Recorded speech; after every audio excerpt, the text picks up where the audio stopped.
Halo teman-teman semua, apa kabar? Selamat datang kembali di Gamebot Channel. Di video kali ini saya akan membahas terkait tentang materi algoritma dan pemrograman. Jadi untuk teman-teman sekalian yang ingin belajar bahasa pemrograman, kalian harus memiliki beberapa hal yang harus kalian terapkan. Salah satunya yaitu disiplin dan keinginan yang kuat. Modal disiplin dan memiliki keinginan yang kuat sangat efektif untuk titik awal orang yang mau terjun di dunia pemrograman. Tidak ada cara instan untuk belajar bahasa pemrograman, karena semua membutuhkan proses dan harus memiliki kesabaran. Baik, untuk algoritma dan pemrograman kali ini akan terbagi menjadi beberapa video series yang akan saya bahas tuntas satu persatu untuk memudahkan teman-teman sekalian memahami video ini. Algoritma dulu, ngodingnya kemudian.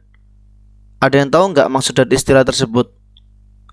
Maksudnya, karena kebanyakan programmer pemula ketika belajar ngoding, hal utama yang menurut mereka paling penting yaitu memunculkan kata-kata hello world. Ketika dihadapkan dengan permasalahan yang rumit, maka yang terjadi adalah error dan error, bahkan sampai menyerah, akhirnya trauma, tidak mau memegang bahasa pemrograman kembali. Kenapa kok bisa terjadi seperti itu? Karena programmer tersebut tidak memiliki basic logika atau algoritma yang kuat untuk belajar coding. Step awal yang harus difahami oleh para pemula yaitu konsep algoritma dari bahasa pemrograman. Jadi jika ingin menjadi programmer yang handal, kalian harus bersabar, jangan gerosa-gerusu. Baik, kita awali dengan pengantar algoritma. Ketika kita membaca atau mendengar kata algoritma, kebanyakan dari kita beranggapan bahwa kata algoritma tersebut berkaitan dengan bahasa pemrograman. Betul tidak? Tetapi apa sih sebenarnya arti algoritma itu? Yang pertama adalah algoritma merupakan serangkaian langkah atau instruksi yang ditetapkan untuk menyelesaikan suatu masalah atau tugas tertentu.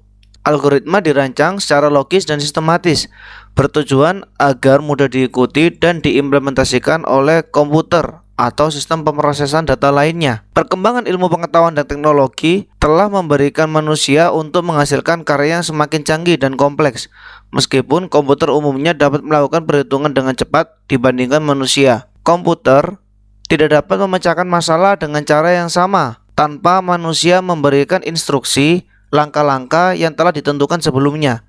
Sehingga algoritma pemrograman adalah dasar logika dalam menciptakan suatu program pada komputer agar dapat berjalan sesuai dengan perintah yang diinginkan. Sejarah algoritma.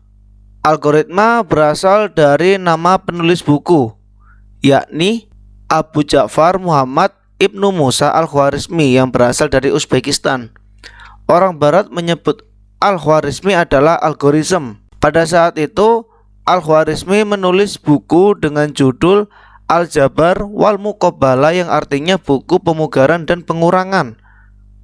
Dari judul tersebut, kita juga memperoleh kata Al-Jabar. Abu Ja'far Muhammad Ibnu Musa Al-Khwarizmi lahir pada tahun 770 Masehi di Khwarizm, yaitu suatu kota yang berada di selatan sungai Oxus atau sekarang disebut dengan Uzbekistan.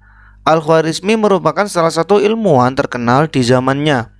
Ada beberapa cabang ilmu matematika yang berhasil ditemukan, antara lain yang dikenal sebagai ilmu astronomi dan geografi.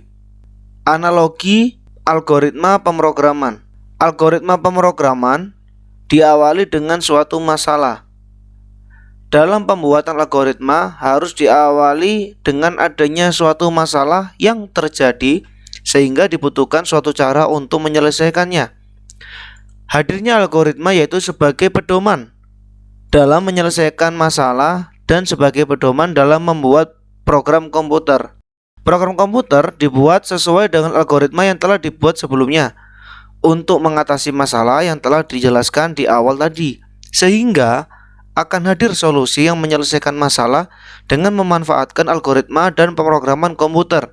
Seperti yang dijelaskan di awal bahwa algoritma pemrograman adalah dasar logika dalam menciptakan suatu program pada komputer agar dapat berjalan sesuai dengan perintah, sehingga solusi inilah yang akan menjadi output dalam menyelesaikan masalah. Lebih mudahnya yaitu menyelesaikan suatu masalah yang dimana penyelesaiannya membuat program komputer. Selanjutnya yaitu tahapan mendeskripsikan masalah. Ada 3 tahapan untuk mendeskripsikan suatu masalah. Yang pertama, menjabarkan masalah. Contohnya, kita mendapatkan sebuah klien yang mengalami kesulitan dalam perusahaan atau tempat kerjanya. Di awal, kita harus menggali informasi, kira-kira masalah yang terjadi apa saja, sehingga kita harus menanyakan apakah ada tindakan yang diinginkan oleh klien, sehingga dapat memudahkan kita sebagai programmer agar lebih paham arah penyelesaiannya mau kemana.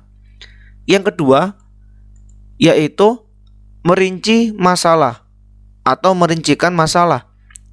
Dari tahapan pertama, menjabarkan masalah, di tahap ini kita harus merincikan atau mendetailkan lagi dari tiap masalah, sehingga kita mendapatkan gambaran pasti untuk tindakan yang dapat kita lakukan. Kemudian yang ketiga yaitu membuat sarana interaksi manusia dengan komputer. Kembali ke konsep awal, bahwa kita sebagai programmer memiliki tugas untuk menjembatani antara klien dengan komputer, yaitu dengan menciptakan aplikasi-aplikasi yang interaktif, sehingga klien mudah untuk menggunakan dan dapat menjawab permasalahannya. Selanjutnya, bagaimana cara mentransformasikan penyelesaian masalah dengan program komputer? Yang pertama, kita bentuk urutan masalahnya, sehingga kita sebagai programmer mengetahui aplikasi yang akan kita buat menyelesaikan masalah klien ini dimulai dari mana, serta aplikasi akan dibuat seperti apa. Jika tahapan pertama terselesaikan, maka dilanjutkan dengan tahapan yang kedua, yaitu penentuan penggunaan bahasa pemrograman. Dalam tahap ini, kita harus mengetahui terlebih dahulu kira-kira aplikasi yang akan dibuat berbasis apa, apakah berbasis website, desktop, ataupun mobile.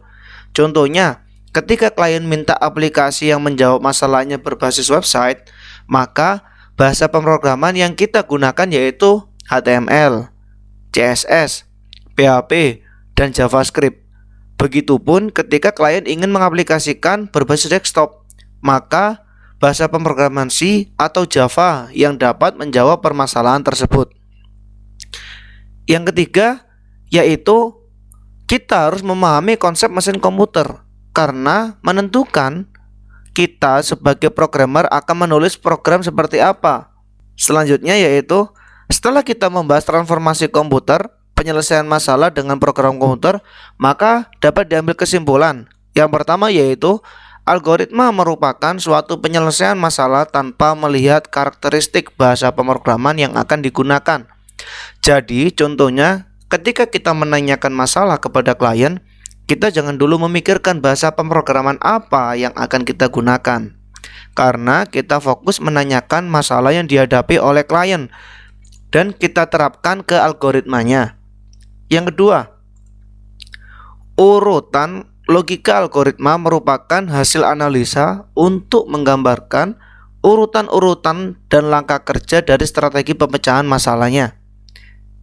Yang ketiga, urutan langkah kerja untuk menyelesaikan suatu masalah. Nah, urutan langkah kerja ini biasa disebut dengan notasi algoritma. Jadi, untuk mengimplementasikan notasi algoritma, biasanya menggunakan kalimat deskriptif, flowchart, ataupun pseudocode. Pemilihan notasi algoritma disesuaikan dengan siapa yang menjadi lawan bicara kita. Apakah lawan bicara kita itu seorang programmer atau orang yang tidak tahu sama sekali terkait bahasa pemrograman. Di video selanjutnya, kita akan membahas kalimat deskriptif, flowchart, dan pseudocode. Baik, untuk video kali ini cukup sekian. Terima kasih sudah menonton. Jangan lupa like, subscribe, dan komen agar kalian terus dapat belajar di channel ini, serta nyalakan loncengnya untuk kalian mendapatkan update video dari channel ini. Terima kasih dan sampai ketemu di video selanjutnya.